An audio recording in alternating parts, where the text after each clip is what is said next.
Bonjour à tous, aujourd'hui chez 4P, dans ce deuxième side pitch, on va vous parler d'un nouvel article qui s'intitule « La mer profonde est un réservoir majeur de débris microplastiques ». Donc c'est une étude qui a été publiée en 2014 par Lucy Woodall et ses collègues dans le journal The Royal Society. Donc j'imagine que vous avez déjà tous vu des images du 7e continent de plastique ou de zones localisées à très fort taux de contamination. Cependant, avec les tonnes de plastique qui sont déversées chaque année dans nos océans, on est en droit de se demander « mais où est passé tout le plastique ?» Il est intéressant de noter qu'en 2014, année de la publication de cette étude, il n'y avait que 2 études qui parlaient de l'augmentation de la concentration en microplastique dans les océans. Le plastique, il peut être plus ou moins dense que l'eau. C'est le cas de l'acrylique, c'est le cas du polypropylène.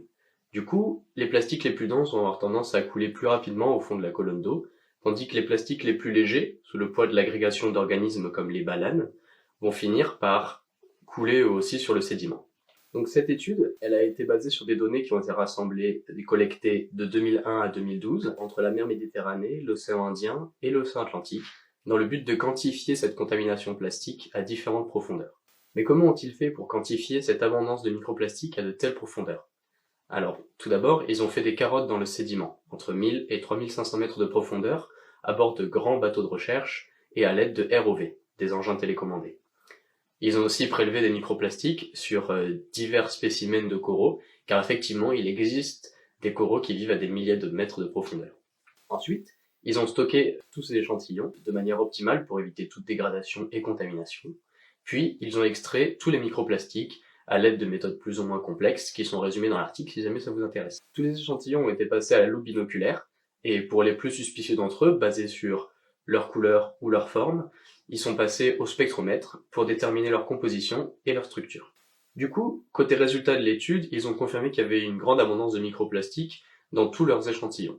Cependant, ils étaient tous de forme fibreuse, de 2 à 3 mm de long et d'environ 1/10 de millimètre de diamètre. Étonnamment, la majorité des microfibres de plastique étaient de la rayonne, qui est un polymère qui est fabriqué par l'homme, qui sert pour l'industrie du textile, pour faire des filtres de cigarettes ou des tampons hygiéniques. Ils ont également trouvé en grand nombre des polyesters, les fameux PET de nos bouteilles plastiques, et aussi tout autre type de plastique en proportion moindre. Dans les zones les plus concentrées en plastique, comme le 7e continent de plastique, ils ont trouvé dans le sédiment des concentrations de microplastiques qui étaient supérieures d'un ordre de grandeur 4, ce qui équivaut à 10 000 fois la concentration qu'il y a à la surface, qui est déjà énorme. En extrapolant dans l'océan Indien, les scientifiques ont déterminé qu'il y aurait plus de 4 milliards de microfibres par kilomètre carré.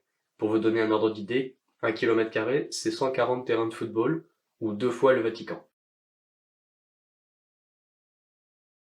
Pour conclure cet article, les scientifiques estiment avoir commencé à élucider le mystère de savoir où se trouvaient tous ces plastiques. Cependant, la mer profonde s'étendant sur plus de 300 millions de kilomètres carrés, il y a fort à penser que le sol de nos océans devient petit à petit un immense réservoir de microplastiques.